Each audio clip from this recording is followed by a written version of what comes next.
Yes friends, welcome to our YouTube channel study science.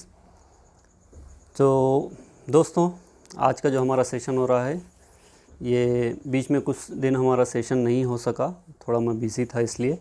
और अब यहाँ से आपके सेशन कंटिन्यू रहेंगे क्योंकि एग्ज़ाम्स को अभी नियर अबाउट 2 महीने हैं हमारे, और हम अच्छे से यहाँ से स्टडी कर सकते हैं।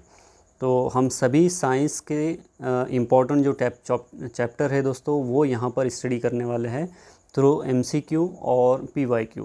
हम PYQs भी देखेंगे और MCQs भी देखेंगे। साथ ही साथ हम क्वेश्चन पेपर के जो क्वेश्चन आए हुए हैं अब तक के, वो भी देखते चलेंगे। तो आज का जो हमारा टॉपिक है वो है न्यूट्रिशन इन प्लांट्स। चैप्टर को पूरा देखिएगा और क्वेश्चन को अच्छे से सॉल्व कीजिएगा दोस्तों, क्योंकि इस चैप्टर से आपके 1 या 2 क्वेश्चन आपको हर बार देखने को मिलते हैं। तो बहुत ही इम्पॉर्टेंट चैप्टर है। अब तक जिस किसी ने चैनल को सब्सक्राइब नहीं किया है, सब्सक्राइब कीजिए और लाइक शेयर कमेंट करना ना भूलें। चलिए बढ़ते हैं हम अपने आज के पहले क्वेश्चन की तरफ।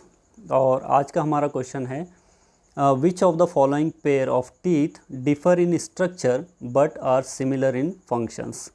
यानी कि क्वेश्चन पहला है, इसमें पूछा जा रहा है आपको कि निम्नलिखित में से दांतों का कौन सा जोड़ा संरचना में भिन्न है लेकिन कार्य में समान है। यानी कि हमारे जो दांत होते हैं दोस्तों, एक एडल्ट के अंदर 32 टीथ्स होते हैं, दांत होते हैं 32। और इनके टाइप्स कितने हैं?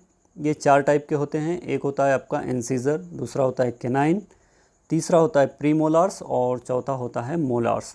तो 4 टाइप के दांत हमारे मुंह के अंदर, हमारी ओरल कैविटी के अंदर होते हैं दोस्तों। और यहाँ पर पूछा जा रहा है आपको कि ऐसे कौन से दांत हैं जो आपके स्ट्रक्चर के हिसाब से, आपकी संरचना के हिसाब से या फिर बनावट के हिसाब से अलग है, डिफ़र है। उनकी संरचना दिखने में वो अलग है लेकिन कार्य, उनका जो काम है वो एक ही है। तो ऑप्शन दे रहा है यहाँ पर, ए है कैनाइन्स एंड इंसीजर्स, बी है मोलार्स एंड प्री मोलार्स, सी है इंसीजर्स एंड मोलार्स और डी है प्री मोलार्स एंड केनाइन्स। तो देखिए दोस्तों, इंसीजर्स जो होते हैं हमारे, जो फ्रंट के जो दांत होते हैं सामने वाले, उसे हम कहते हैं इंसीजर्स। उसके बाद आते हैं हमारे केनाइन्स, यानी कि साइड वाले जो दांत होते हैं जिसे हम किसी चीज़ को नोच सकते हैं, तो वो होते हैं हमारे केनाइन्स। उसके बाद आती है हमारी दाढ़, यानी कि जिसे हम प्री मोलार कहते हैं, और फिर उसके बाजू वाली जो दाढ़ होती है उसे हम मोलार्स कहते हैं। तो 4 टाइप के हमारे दाढ़ है। तो यहाँ पर अगर हम बात करेंगे दोस्तों इस क्वेश्चन के अंदर, तो इस क्वेश्चन का राइट आंसर होना चाहिए कौन सा? Molars and pre molars. क्योंकि जो दाढ़ होते हैं, दाढ़ जो होते हैं हमारे, चाहे मोलार्स हो या फिर प्री मोलार्स हो, दोनों सिर्फ उनकी संरचना, उनकी जो बनावट है, उनका जो स्ट्रक्चर है वो अलग है, वो डिफरेंट है, लेकिन कार्य क्या है, उनका काम क्या है, वो दोनों सेम ही है। तो यहाँ पर जो ऑप्शन आना चाहिए दोस्तों वो है मोलार्स एंड प्री मोलार्स, यानी कि ऑप्शन बी, दाढ़ और प्री मोलार्स, जो प्री मोलार जो दाढ़ की जिसे हम कहते हैं, वो यहाँ पर राइट रहेगा। देखिए यहाँ पर आप इस डायग्राम से, आप इस पिक्चर से समझ सकते हैं कि कौन से आपके दांत किस टाइप के होते हैं। तो स्टार्टिंग में अगर हम देखेंगे दोस्तों यहाँ पर, तो यहाँ पर क्या बता रहा है, देखिए जो ग्रीन कलर के जो दांत हैं, ये जो ग्रीन कलर के हैं इंसीजर्स, यानी कि ये ऊपर वाले जो, ये जो 4 नज़र आ रहे हैं आपको और ये जो 4 नज़र आ रहे हैं, ये है आपके इंसीजर्स। उसके बाद अगर हम बात करेंगे दोस्तों, तो ये है केनाइन्स, जो ऑरेंज वाला आपको यहाँ पर एक, यहाँ पर एक, और यहाँ पर एक और यहाँ पर एक, यानी कि ऊपर साइड में 2 और नीचे साइड में आपके ओरल कैविटी के अंदर, माउथ के अंदर 2। ऊपर के जबड़े में आपके 2 दिखेंगे आपको और नीचे के 2। तो इस तरह से आपके कैनाइन्स जो रहेंगे ये 4 रहेंगे और इंसीजर्स जो रहेंगे ये 8 रहेंगे टोटल। ऊपर साइड में आपको यहाँ पर नज़र आएंगे 4 और यहाँ पर नज़र आएंगे 4। तो इस तरह ये 4 और ये 4 हो गए आपके 8, और ये 2 और ये 2 कैनाइन्स ये मिलाकर हो गए आपके 12। उसके बाद प्री मोलार्स आते हैं। प्री मोलार्स यहाँ पर आप देख सकते हैं दोस्तों, ये जो येलो वाले नज़र आ रहा है आपको, इधर वाली अगर डायग्राम में देखेंगे तो ये प्राइमरी टूथ है जो कि आपको चिल्ड्रंस के अंदर नज़र आते हैं। यहाँ पर प्री मोलार्स और मोलार्स आपको नहीं दिखेंगे दोस्तों।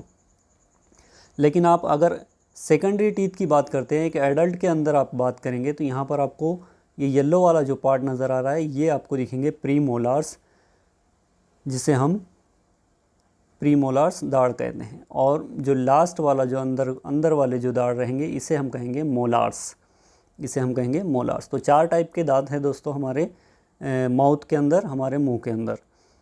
कौन कौन से हैं, इसके ऊपर क्वेश्चन भी आपको आया हुआ है, तो अच्छे से याद रखिएगा। Incisors, canine, premolars and molars. चलिए बढ़ते हैं हम अपने नेक्स्ट क्वेश्चन की तरफ। हमारा अगला क्वेश्चन है, read carefully the term given below, which of the following set which of the following set is the correct combination of organs that do not carry out any digestive function। यानी कि नीचे दी गई शर्तों को ध्यान से पढ़ें, निम्नलिखित में से कौन सा सेट उन अंगों का सही संयोजन है जो कोई पाचन कार्य नहीं करते हैं। देखिए यहाँ पर आपको ऑप्शन दिए गए हैं अलग अलग आपके डाइजेस्टिव सिस्टम के जो पार्ट्स है। डाइजेस्टिव सिस्टम हमारा जो एलिमेंट्री कैनाल जो है हमारे, ये स्टार्ट कहाँ से होता है, ये होता है हमारे माउथ से, मुंह से, और एंड कहाँ पर होता है, एनस पर, रेक्टम या एनस जिसे हम कहते हैं। तो देखिए यहाँ पर आपको अलग अलग बॉडी के आपके डाइजेस्टिव सिस्टम के पार्ट्स दिए गए हैं, अलग अलग ऑर्गन दिए गए हैं, और आपको यहाँ पर बताना है ऐसा सेट जो आपके डाइजेशन के अंदर काम नहीं करता। नीचे दी गई शर्तों को ध्यान से पढ़ें, निम्नलिखित में से कौन सा सेट उन अंगों का सही संयोजन है जो कोई पाचन कार्य नहीं करता, जो डाइजेस्टिव फंक्शंस के अंदर कोई हिस्सा नहीं लेता। तो अगर हम यहाँ पर बात करेंगे, देखिए ऑप्शन क्या दे रहा है, देखिए डी है यहाँ पर। अगर हम डी की बात करेंगे तो स्मॉल इंटेस्टाइन के अंदर दोस्तों हमारे डाइजेशन होता है। हमारी जो छोटी आंत होती है इसके अंदर डाइजेशन होता है, और हमारा डाइजेशन कंप्लीट जो होता है ये स्मॉल इंटेस्टाइन के अंदर ही होता है। तो एक ऑप्शन तो यहाँ पर डी कट रहा है दोस्तों, डायरेक्ट यहाँ पर डी कट हो जाएगा। उसके बाद है सी, बक्कल कैविटी या फिर ओरल कैविटी हम जिसे कहते हैं, और ईसोफेगस और लार्ज इंटेस्टाइन।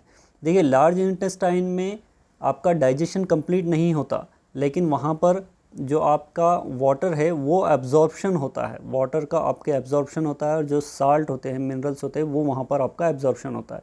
लेकिन डाइजेशन का प्रोसेस आपके लार्ज इंटेस्टाइन में नहीं होगा। ईसोफेगस में भी आपका कोई डाइजेशन का प्रोसेस नहीं होगा दोस्तों, लेकिन बक्कल कैविटी में आपके डाइजेशन का प्रोसेस होता है। तो ये भी आपके कट जाएगा यहाँ पर। बी है बक्कल कैविटी, ईसोफेगस, रेक्टम। फिर से बक्कल कैविटी आएगा, ये आ गया यहाँ पर, ये भी ऑप्शन आपका कट जाएगा। लेकिन अगर आप ऑप्शन ए की बात करते हैं दोस्तों, तो ऑप्शन ए क्या है, ईसोफेगस। ईसोफेगस में कोई डाइजेशन का प्रोसेस नहीं होगा। आपके माउथ में जब आप कोई कार्बोहाइड्रेट या स्टार्च लेते हैं तो माउथ से आपका डाइजेशन स्टार्ट हो जाता है, लेकिन ईसोफेगस में जब आपका जो भी बोलस यानी कि जो हम चबाया हुआ जो खाना होता है, जो भोजन होता है, जब वो हमारे ईसोफेगस में पहुंचता है तो वहाँ कोई डाइजेशन का प्रोसेस नहीं होता, वो जैसे कि तैसे आपके स्टमक में वहाँ पर चला जाता है। लार्ज इंटेस्टाइन में भी हमारे कोई डाइजेशन नहीं होता, कोई पाचन कार्य नहीं होता, और रेक्टम में भी कोई डाइजेशन का प्रोसेस नहीं होता दोस्तों। तो हमारा जो राइट आंसर रहेगा वो रहेगा ए, यानी कि ईसोफेगस, लार्ज इंटेस्टाइन और रेक्टम। चलिए ये देखिए यहाँ पर आप इस डायग्राम में देखकर समझ सकते हैं दोस्तों, ये है हमारी माउथ या ओरल कैविटी, ये वाली, और यहाँ से जैसे हम कुछ खाएंगे तो ये ईसोफेगस से होते हुए ये आएगा आपके स्टमक के अंदर। यहाँ पर जब आप कुछ खा रहे हैं, अगर आप कोई कार्बोहाइड्रेट का फूड ले रहे हैं, जैसे कि आप पोटैटो हो गया या फिर ब्रेड हो गया, चपाती हो गई, तो कार्बोहाइड्रेट का जो हमारा डाइजेशन स्टार्ट होता है दोस्तों, वो माउथ से या फिर माउथ की जो कैविटी है वहाँ से हो जाता है स्टार्ट। क्यों? क्योंकि यहाँ पर एक एंजाइम होता है अमाइलेज नाम का, और अमाइलेज नाम का जो एंजाइम होता है ये आपका डाइजेशन के लिए, कार्बोहाइड्रेट के ब्रेकडाउन के लिए यहाँ पर कार्य करना स्टार्ट कर देता है। तो कार्बोहाइड्रेट अगर आप लेंगे तो आपका डाइजेशन स्टार्ट यहीं से हो जाएगा, लेकिन जैसे ही ये ईसोफेगस में आएगा, ईसोफेगस में ऐसा कोई डाइजेशन का काम नहीं होता, बस यहाँ से आपका जो खाया हुआ भोजन है ये पेरिस्टालसिस मूवमेंट के ज़रिए से यहाँ से नीचे उतर जाएगा, यहाँ से आएगा स्टमक के अंदर, स्टमक से जाएगा नीचे डिओडिनम से होते हुए आपके स्मॉल इंटेस्टाइन में, इस स्मॉल इंटेस्टाइन में घूम फिर कर ये यहाँ से जाएगा लार्ज इंटेस्टाइन में, और लार्ज इंटेस्टाइन से होते हुए ये जाएगा रेक्टम के अंदर और एनस से बाहर निकल जाएगा फिर ये। तो देखिए ये आपका एक डाइजेस्ट सिस्टम है जो कि आप इस डायग्राम को, इस पिक्चर को देखकर समझ सकते हैं। चलिए question number 3, assertion and reason. देखिए असर्शन और रीज़न इस टाइप के क्वेश्चन आपको अभिकथन और कारण आपको बहुत ज़्यादा पूछे जा रहे हैं। अभी क्वेश्चन का लेवल थोड़ा हार्ड हो चुका है दोस्तों, तो क्वेश्चन की स्टडी अच्छे से कीजिएगा, क्वेश्चन को अच्छे से समझिएगा, क्या कह रहा है पढ़िएगा, फिर उसके बाद आंसर कीजिएगा। क्वेश्चन नंबर 3 है, असर्शन है, peristalsis moves food through the oesophagus into the stomach. यानी कि क्या कह रहा है ये कि पेरिस्टाल्सिस भोजन को अन्न प्रणाली के माध्यम से पेट में ले जाता है। तो बात तो सही है दोस्तों कि पेरिस्टाल्सिस का जो मूवमेंट होगा इसमें फूड जो रहेगा, आपका जो भोजन रहेगा, ये उस पाइप के, उस ईसोफेगस की जो फूड पाइप होती है वहाँ से होते हुए ये स्टमक के अंदर जाएगा। रीज़न क्या कह रहा है, peristalsis is a wave like muscle contraction that propels food along the digestive tract.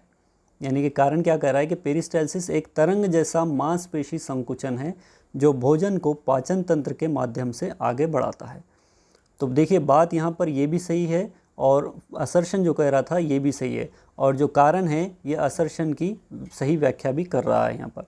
तो आंसर यहाँ पर क्या होना चाहिए दोस्तों, यहाँ पर आपका राइट आंसर होना चाहिए ऑप्शन ए, यानी कि both assertion and reason are correct and the reason explains the assertion. यानी कि अभिकथन और कारण दोनों सही है और कारण अभिकथन की व्याख्या करता है। चलिए ये देखिए, आप इस डायग्राम में समझ सकते हैं ईसोफेगल पेरिस्टाल्सिस क्या है। यानी कि यहाँ पर रहेगा आपका दोस्तों, यहाँ पर ऊपर साइड में रहेगा आपका माउथ। जैसे ही आपने माउथ के थ्रू कुछ खाया, आपने कुछ चबाया, तो ये ईसोफेगस फूड पाइप के ज़रिए से यहाँ पर आएगा। ये जो आपको नज़र आ रहा है ये वाला, ये आपका बोलस, जिसे हम चबाया हुआ जो भोजन होता है, हमारा जो खाना होता है, उसे हम कहते हैं बोलस। ये आएगा फूड पाइप में, और जैसे जैसे ये फूड पाइप में आएगा दोस्तों, फूड पाइप में आने के बाद यहाँ पर क्या होगा, ये जो कॉन्ट्रैक्शन इसके अंदर, जो फूड पाइप है इसके अंदर कॉन्ट्रैक्शन होगा और रिलैक्सेशन होगा। यानी कि ये यहाँ से आगे जैसे जैसे बढ़ेगा तो ये पाइप के अंदर थोड़ा सा पाइप चौड़ी होगी, फूड पाइप, और ये हमारा जो खाना है ये नीचे उतरेगा और फिर वापस से हमारा जो फूड पाइप है वो जैसे कि वैसे अपनी जगह पर आ जाएगा। तो इसे हम कहते हैं पेरिस्टाल्सिस मोमेंट। यहाँ पर देखिए आप, यहाँ पर है, उसके बाद नीचे उतरा, फिर यहाँ से आप तीसरी डायग्राम में देख सकते हैं, यहाँ से आकर ये आपके स्टमक में निकल जाएगा, स्टमक में चला जाएगा। तो इसे कहते हैं हम पेरिस्टाल्सिस मोमेंट। क्वेश्चन नंबर 4 है, देखिएगा, given below from 1 to 4 are some food items. यानी कि यहाँ पर 4 फूड आइटम्स दिए गए हैं। कौन कौन से हैं? नंबर 1 है बॉइल्ड एंड मैश्ड पोटैटो, यानी कि उबले हुए और मसले हुए आलू। बॉइल्ड यानी कि उबले हुए गर्म किए हुए आलू, और मैश्ड यानी कि मसले हुए, उसको क्रश कर दिए हुए। Boiled and mashed potato. Glucose solution, यानी कि ग्लूकोज का जो सॉल्यूशन होता है वो। ऑप्शन 3 है अ स्लाइस ऑफ ब्रेड, यानी कि एक ब्रेड या फिर रोटी का एक टुकड़ा। और ऑप्शन 4 है मस्टर्ड ऑयल, यानी कि सरसों का तेल। अब क्वेश्चन क्या पूछ रहा है, which of the above will give a blue black colour when tested with iodine. यानी कि आयोडीन के साथ परीक्षण करने पर उपरोक्त में से कौन सा नीला काला रंग देगा। देखिए 3 अलग अलग टेस्ट आपको एनसीईआरटी के अंदर बताए गए हैं। एक कार्बोहाइड्रेट का टेस्ट, एक फैट का टेस्ट, और दूसरा है प्रोटीन का टेस्ट। तो अगर यहाँ पर हम ब्लू ब्लैक कलर की बात करते हैं और आयोडीन की बात करते हैं दोस्तों, तो आयोडीन का जो टेस्ट किया जाता है, आयोडीन किस टेस्ट के लिए यूज़ किया जाता है, वो होता है हम कार्बोहाइड्रेट या स्टार्च का पता लगाने के लिए हम आयोडीन का टेस्ट करते हैं। तो यहाँ पर अगर हम इस ऑप्शंस के अंदर बात करेंगे दोस्तों, यहाँ पर तो देखिए boiled and mashed potato, potato के अंदर हमें क्या मिलेगा, पोटैटो के अंदर मिलेगा हमें कार्बोहाइड्रेट। उसके बाद ग्लूकोज सोल्यूशन, ग्लूकोज सोल्यूशन के अंदर हमें कोई कार्बोहाइड्रेट नहीं मिलता। उसके बाद है third a slice of bread, bread जो होता है हमारे या रोटी के टुकड़े जो होते हैं उसके अंदर आपको कार्बोहाइड्रेट मिलता है। मस्टर्ड ऑयल, इसके अंदर आपको फैट मिलेगा दोस्तों, या फिर ऑयली होता है ये। तो हम आयोडीन का जो टेस्ट करते हैं, और आयोडीन का टेस्ट करने के बाद जो हमें ब्लू ब्लैक कलर मिलता है, वो हमें या तो स्टार्च या फिर कार्बोहाइड्रेट का, जब हम कोई फूड आइटम लेते हैं, जब कोई भोजन लेते हैं और उसके ऊपर हम अगर आयोडीन को रिएक्ट कराते हैं तो वो आपको ब्लू ब्लैक कलर यहाँ पर देता है दोस्तों। तो अगर हम यहाँ पर सही ऑप्शन की बात करेंगे तो ऑप्शन 1 और ऑप्शन 3 ये हमारे राइट रहेंगे। तो यहाँ पर अगर आप क्वेश्चन में देखेंगे तो ऑप्शन 1 और ऑप्शन 3 आपको यहाँ पर दिखेंगे बी पर। Option B is the right answer. देखिए, जब भी आपको फैट का अगर टेस्ट करना होता है तो आपको कोई पेपर लेना है, वहाँ पर आप जो भी सीड लेते हैं, कोई भी बीज लेते हैं, तो आपको वहाँ पर उस पेपर के अंदर थोड़ा सा रखकर उसको क्रश करना है। तो वहाँ पर एक ऑयली पैच नज़र आएगा आपको, तो वो रहेगा आपका फ़ैट का टेस्ट। और प्रोटीन के लिए इसी तरह से एक अलग टेस्ट है, जिस तरह से आप आयोडीन का यूज़ करते हैं इसी तरह से प्रोटीन के लिए भी एक अलग से टेस्ट किया जाता है। देखिए, आयोडीन टेस्ट का यहाँ पर आपको इस डायग्राम में आप समझ सकते हैं आसानी से कि एक पोटैटो लिया गया है और उसको कट किया गया है, उसके स्लाइस बनाई गई है और बनाकर उसके ऊपर आयोडीन टेस्ट करने के लिए उसके ऊपर कुछ आयोडीन सॉल्यूशन, जो कि आप इस डायग्राम में देख सकते हैं। आयोडीन का जो सॉल्यूशन है इसका कलर है ब्राउन कलर का। तो ब्राउन कलर का जो सॉल्यूशन है जब हमने पोटैटो पर डाला तो वहाँ पर एक ब्लू ब्लैक कलर का एक धब्बा, एक पैच बन गया। तो इससे हमें मालूम होता है कि इस पोटैटो के अंदर कार्बोहाइड्रेट है। आप आयोडीन का सॉल्यूशन जिस प्रोडक्ट पर भी, जिस खाने के हमारे आइटम पर भी डालेंगे और वहाँ पर अगर ब्लू ब्लैक कलर का आएगा अगर ऐसा कुछ पैच, तो आपको ये समझना चाहिए कि उसके अंदर कार्बोहाइड्रेट प्रेजेंट है, कार्बोहाइड्रेट मौजूद है। चलिएगा, question number 5, the acid present in the stomach, यानी कि पेट में मौजूद एसिड क्या करता है, इसका काम क्या है। देखिएगा, ऑप्शन क्या दे रहा है, kills the harmful bacteria that may enter along with the food, यानी कि भोजन के साथ प्रवेश करने वाले हानिकारक जीवाणुओं को मारता है। Protect the stomach lining from harmful substances, यानी कि जो पेट की परत को हानिकारक पदार्थों से बचाता है। ऑप्शन सी है digest starch into simpler sugar, तो स्टार्च का जो डाइजेशन होगा दोस्तों ये हमारा अमाइलेज एंजाइम्स की वजह से होगा। मेक्स द मीडियम अल्कलाइन, तो अल्कलाइन मीडियम बनाने के लिए इसका कोई ऐसा रोल्स नहीं होता। तो यहाँ पर इसका जो राइट आंसर रहेगा दोस्तों इस क्वेश्चन का वो रहेगा किल्स द हार्मफुल बैक्टीरिया, या फिर आप ए अगर हिंदी में बात करते हैं तो भोजन के साथ प्रवेश करने वाले हानिकारक जीवाणुओं को मारता है। ये आपके एसिड का काम रहेगा दोस्तों, जो कि एसिड आपके स्टमक में प्रेजेंट होता है। क्वेश्चन नंबर 6 देखिए, the finger like outgrowths of amoeba helps in ingest food, however the finger like outgrowths of the human intestine helps to, यानी कि अमीबा की उंगली जैसा वृद्धि भोजन ग्रहण करने में मदद करती है, हालांकि मानव आंत की उंगली जैसी वृद्धि इसमें मदद करती है। यानी कि हमारी जो स्मॉल इंटेस्टाइन होती है, जिस तरह से आपने अमीबा अगर देखा होगा तो अमीबा के अंदर फॉल्स फीट होते हैं, जिसे हम फॉल्स फीट कहते हैं। वो अपना शेप चेंज कर सकता है और जहाँ कहीं भी उसे भोजन दिखता है, उसे कोई शिकार दिखता है तो वो उसके तरफ आगे बढ़ता है और उसे डाइजेस्ट कर लेता है, इंजेस्ट कर लेता है। तो इसी तरह से हमारी इंटेस्टाइन के अंदर भी फिंगर लाइक प्रोजेक्शंस होते हैं दोस्तों। अब हमारी जो उंगलियां होती है इस तरह से फिंगर लाइक्स आपको हमारे स्मॉल इंटेस्टाइन के अंदर नज़र आएंगे, जो कि हज़ारों की तादाद में होते हैं, जिसका जो आप अगर उसे एक माइक्रोस्कोप में अगर आप देखेंगे तो आपको वो नज़र आएंगे। तो इस स्मॉल इंटेस्टाइन के अंदर जो फिंगर लाइक जो प्रोजेक्शन होते हैं दोस्तों उसे हम कहते हैं विलीस, उसे हम कहते हैं विलीस। तो उनका काम क्या है, digest the fatty food substances, यानी कि वसायुक्त खाद्य पदार्थों का पाचन। Make the food soluble, food को सॉल्यूबल बनाना, यानी कि भोजन को घुलनशील बनाए। एब्जॉर्ब द डाइजेस्टेड फूड, यानी कि पचे हुए भोजन को अवशोषित करना, या फिर एब्जॉर्ब एंड डाइजेस्टेड फूड, अपाच्य भोजन को अवशोषित करना। तो अगर हम विलीज का काम यहाँ पर देखेंगे दोस्तों, जो कि हमारे स्मॉल इंटेस्टाइन के अंदर होती है, तो इसका काम क्या है, digest the fatty food substances. ये तो यहाँ पर गलत रहेगा। यहाँ पर जो इसका राइट आंसर रहेगा दोस्तों वो रहेगा आपके एब्जॉर्ब द डाइजेस्टेड फूड, यानी कि सी, पचे हुए भोजन को अवशोषित करना। देखिए, जैसे हम कोई चीज़ खाते हैं हमारी माउथ से ओरल कैविटी की तरफ वो चीज़ बढ़ती है, और हमारे माउथ से, ओरल कैविटी से वो ईसोफेगस की तरफ बढ़ती है और ईसोफेगस से होते हुए हमारे स्मॉल इंटेस्टाइन में जाती है। और जैसे ही स्मॉल इंटेस्टाइन स्टमक से होते हुए स्मॉल इंटेस्टाइन में आएंगी तो ये है हमारे, यहाँ पर आप देख सकते हैं, ये हमारी स्मॉल इंटेस्टाइन है। अगर स्मॉल इंटेस्टाइन को हमने थोड़ा सा इस तरह से कट करके अगर एक माइक्रोस्कोप में अगर हम यहाँ पर देखेंगे तो इस तरह से आपको फिंगर लाइक प्रोजेक्शंस आपको दिखेंगे। यहाँ पर आपको फिंगर्स लाइक, जो कि हज़ारों होते हैं हमारी एक स्मॉल इंटेस्टाइन के अंदर। और इसे हम क्या कहते हैं, इसे हम कहते हैं विलीस।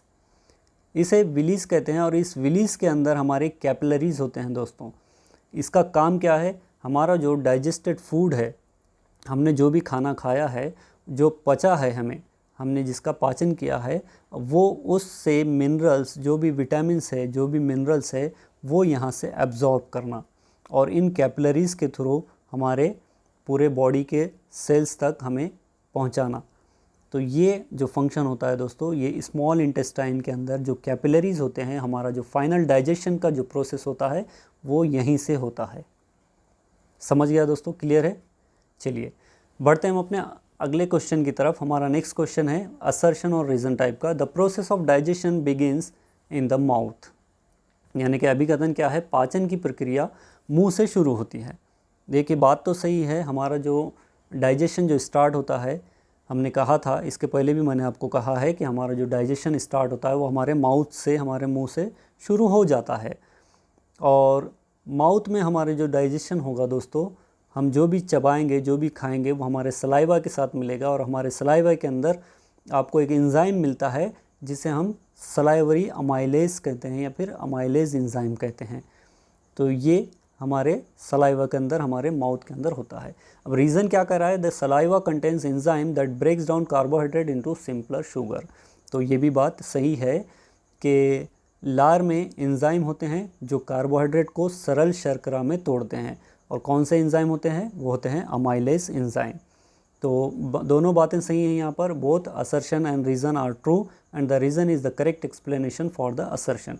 देखिए क्वेश्चन बहुत आसान होते हैं ये, लेकिन सिर्फ आपको बड़ा क्वेश्चन लगने की वजह से आपको लगता है कि अब ये क्वेश्चन बहुत हार्ड हो जाएगा। लेकिन अगर आपका कंसेप्ट क्लियर रहेगा दोस्तों तो आप इसे आसानी से कर सकते हैं। तो इसका राइट आंसर जो रहेगा दोस्तों वो रहेगा ए, यानी कि दावा और कारण, अभिकथन और कारण दोनों सत्य है और कारण दावे की लिए सही स्पष्टीकरण भी करता है।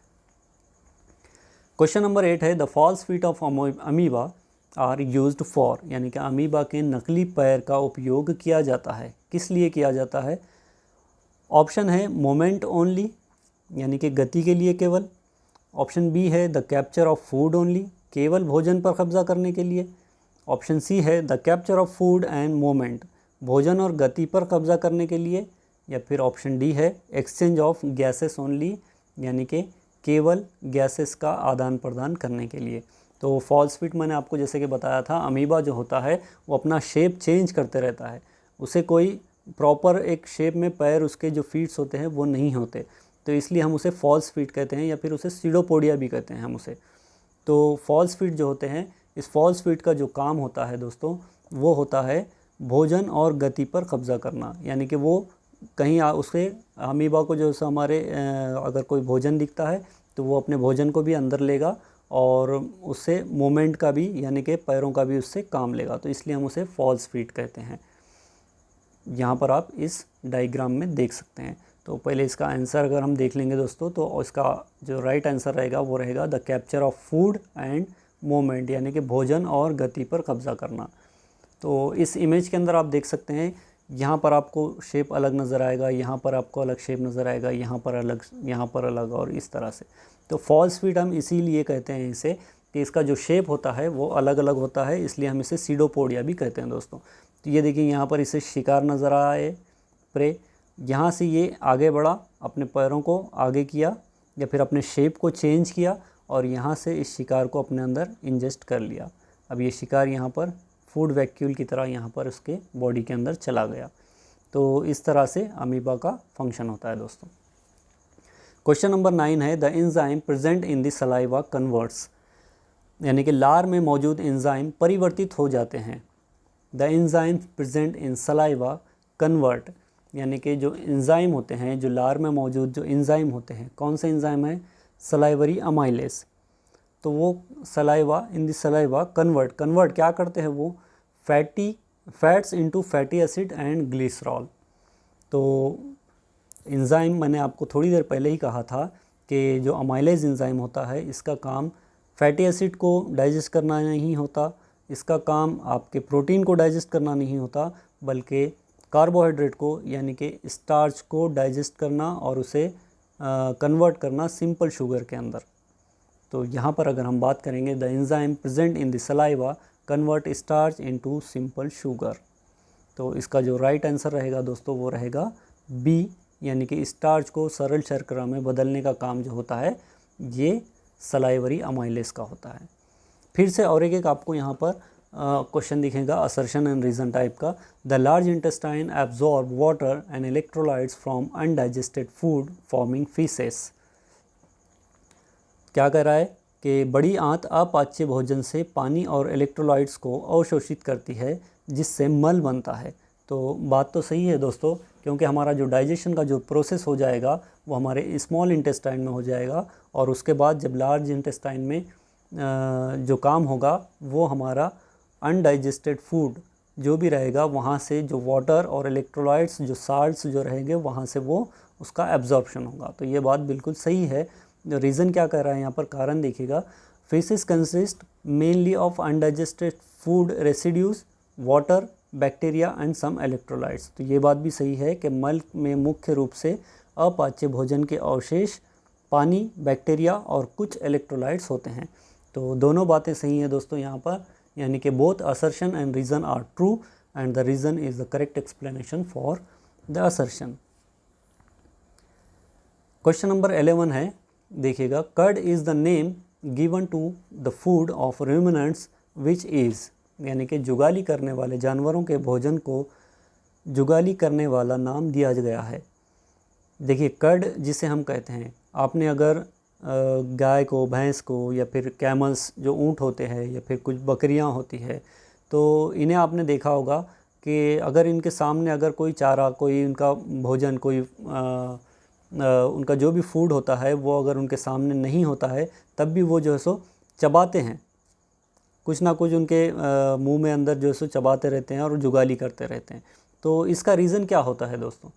इसका रीज़न यही है कि हम जो भी अपने पशुओं को, जो भी हमारे एनिमल्स जो हम पालते हैं, चाहे वो गाय भैंस हो या ऊँट हो या बकरी हो, जो भी रूमिनेंट्स होते हैं, तो हम जब उन्हें कुछ खिलाते हैं तो डायरेक्ट उसे चबाते हैं, और चबाकर जो सो वो कुछ थोड़ी थोड़ी मात्रा में या फिर उसे थोड़ा बहुत चबाकर वो डायरेक्ट उसे निगल लेते हैं या फिर उसे अपने बॉडी के अंदर ले लेते हैं और उसे एक ऑर्गन के अंदर सेव करके रखते हैं उसे।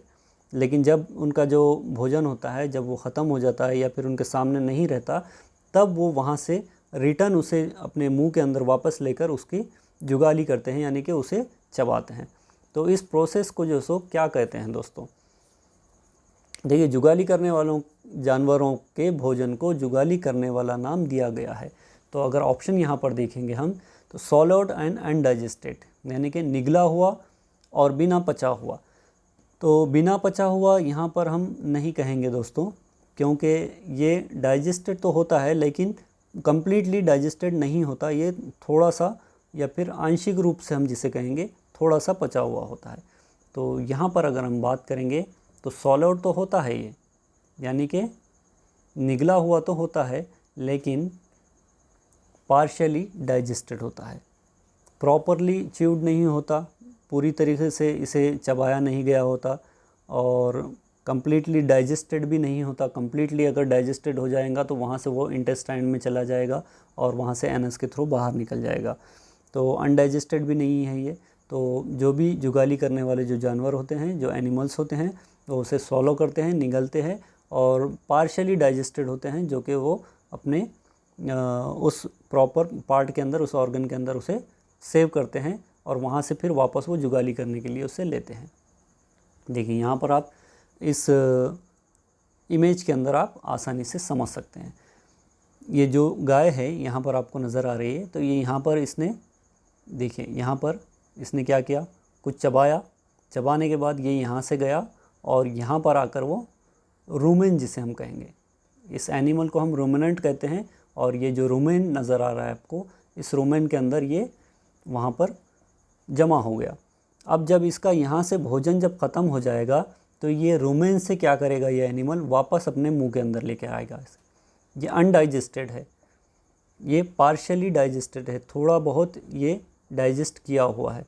तो ये यहाँ से वापस आएगा, वापस आने के बाद ये जुगाली फिर से करेगा और हमें लगेगा कि ये कुछ खा रहा है, लेकिन ये जुगाली जिसे हम कहते हैं आम ज़बान में।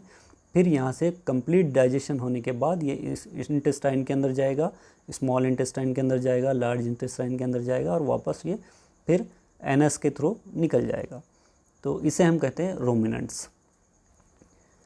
क्वेश्चन नंबर 12 देखिए, choose the correct order of terms that describe the process of nutrition in ruminants. यानी कि जुगाली करने वालों में पोषण की प्रक्रिया का वर्णन करने वाले शब्दों का सही क्रम चुनें। देखिए, अभी हमने देखा रूमिनेंट्स क्या होते हैं। रूमिन के अंदर वो जो सो अपना थोड़ा बहुत चबाया हुआ जो उनका भोजन होता है, जो भी चारा होता है, वो वहाँ पर सेव करते हैं। तो अब यहाँ पर अगर हमें एक कंप्लीट उसे संरचना या फिर क्रम में अगर उसे लगाना है तो यहाँ पर हमें क्या कह रहा है देखिएगा। ऑप्शन ए दे रहा है स्वॉलोइंग यानी कि निगलना, पार्शियल डाइजेशन यानी कि आंशिक पाचन, चीविंग ऑफ फूड जुगाली करना, पूर्ण पाचन यानी कि कंप्लीट डाइजेशन। तो बात यहाँ पर सही है यही। और दूसरा क्या दे रहा है ऑप्शन देखिए, चीविंग ऑफ कर्ड। ये तो चीविंग ऑफ कर्ड तो यहाँ पर कट जाएगा, क्योंकि जुगाली करना ये कब रहेगा, जब निगलेगा तभी जुगाली करेगा। और ऑप्शन डी क्या दे रहा है, सॉलोइंग, chewing and mixing, partial digestion, complete digestion. नहीं, ये भी नहीं रहेगा। ऑप्शन ए जो रहेगा दोस्तों यहाँ पर हमारा ये सही रहेगा। यानी कि पहले वो सॉलो करेगा, निगलेगा जो एनिमल है, फिर उसके बाद पार्शियल डाइजेशन होगा, थोड़ा बहुत आंशिक पाचन हो जाएगा और वो जाकर रूमेन के अंदर जमा हो जाएगा। फिर वहाँ से जब जैसे ही उसका चारा ख़त्म हो जाएगा, जो भोजन है वो ख़त्म हो जाएगा, तो वापस वो जो वहाँ पर रूमेन के अंदर जमा है वापस अपने मुंह के अंदर लाएगा और जुगाली करेगा वहाँ पर। तो उसे हम कहेंगे चीविंग ऑफ कर्ड यानी कि जुगाली चबाना। और उसके बाद वहाँ से कंप्लीट डाइजेशन होगा और कंप्लीट डाइजेशन होने के बाद वो स्मॉल इंटेस्टाइन और लार्ज इंटेस्टाइन के अंदर जाएगा। तो राइट ऑप्शन जो रहेगा वो रहेगा ए। चलिए, question number 13, cellulose rich food substances are a good source of roughage in human beings because. Cellulose युक्त खाद्य पदार्थ मनुष्य में रुक्षांश का अच्छा स्रोत होता है या रफेज का एक अच्छा स्रोत होता है। तो सेल्यूलोज रिच फूड की अगर हम बात करेंगे दोस्तों, तो सेल्यूलोज पचाने वाले जो एंजाइम्स होते हैं, ये आपको पता होगा कि ये सिर्फ़ और सिर्फ एनिमल्स के अंदर होते हैं, आपको ह्यूमन बीइंग्स के अंदर ये देखने को नहीं मिलेंगे। सेल्यूलोज कहाँ होता है, प्लांट्स के अंदर होता है। और सेल्यूलोज को पचाने वाले जो एंजाइम होते हैं ये एनिमल्स के अंदर मिलेंगे आपको। यानी कि प्लांट्स, जैसे कि आप अगर किसी एनिमल्स को कोई चारा डालते हैं, कोई उसे भोजन डालते हैं, तो वो प्लांट्स अगर आप उस टाइप के अगर डालते हैं तो वो आसानी से पचा सकते हैं। लेकिन उसी तरह से अगर हम वो चारा खाएंगे तो हम उसे पचा नहीं सकेंगे, क्योंकि अंदर हमारे बॉडी के अंदर उस टाइप के एंजाइम्स नहीं होते।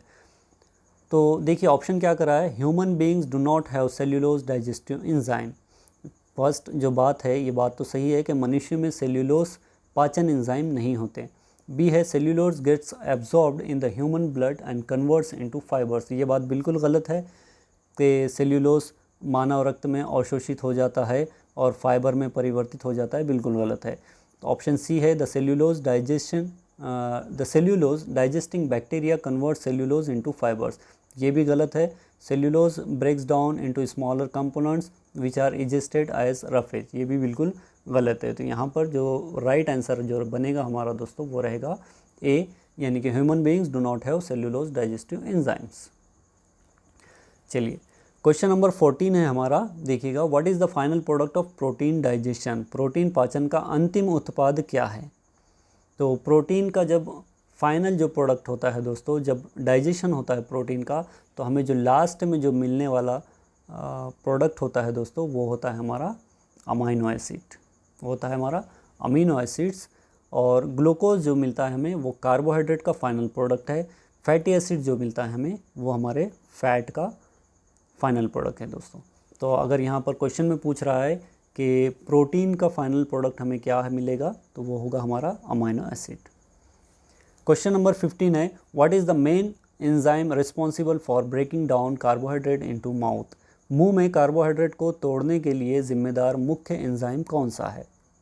तो मैंने आपको शुरू में ही बता दिया था इसका आंसर कि हम जो भी भोजन खाते हैं, जो भी खाना खाते हैं हम, तो उसका जो हमारा जो डाइजेशन का प्रोसेस दोस्तों, ये प्रोसेस हमारा माउथ से, हमारे मुंह से स्टार्ट हो जाता है, शुरू हो जाता है। और हमारे सलाइवा के अंदर आपको एक एंजाइम मिलता है, जो इस एंजाइम का नाम होता है अमाइलेज। जिस एंजाइम का नाम है अमाइलेज, जो कि हमारे कार्बोहाइड्रेट या स्टार्च को पचाने में मदद करता है। तो हमारा राइट आंसर रहेगा बी, अमाइलेज। दोस्तों ये था हमारे आज के बहुत ही इम्पॉर्टेंट क्वेश्चन, जो कि आपको बहुत ज़्यादा हेल्प करेंगे। अगर आपको इसके अंदर किसी को डाउट है तो आप मुझे कमेंट में पूछ सकते हैं। मिलते हैं हम अपने नेक्स्ट सेशन में, तब तक के लिए गुड बाय।